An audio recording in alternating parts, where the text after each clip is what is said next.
Başka var mı? Yok boğma yapma. Yok boğma yapmıyorum. Tamam. Bir tane daha mı götüreyim? Bir tane daha olsun ki acıtmayalım onu. Tamam. Doğrudur, Tamam iki tamam. taraftan olsa daha Tamam iyi. bir tane daha getireceğim. Şu ikisinin başını ver bana. Hadi vereyim.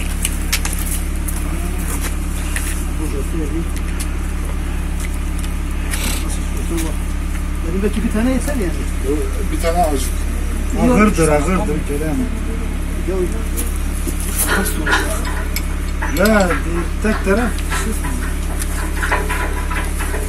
Ne mızbahadır? Kesenle yapalım. Tamam kuşuk ver.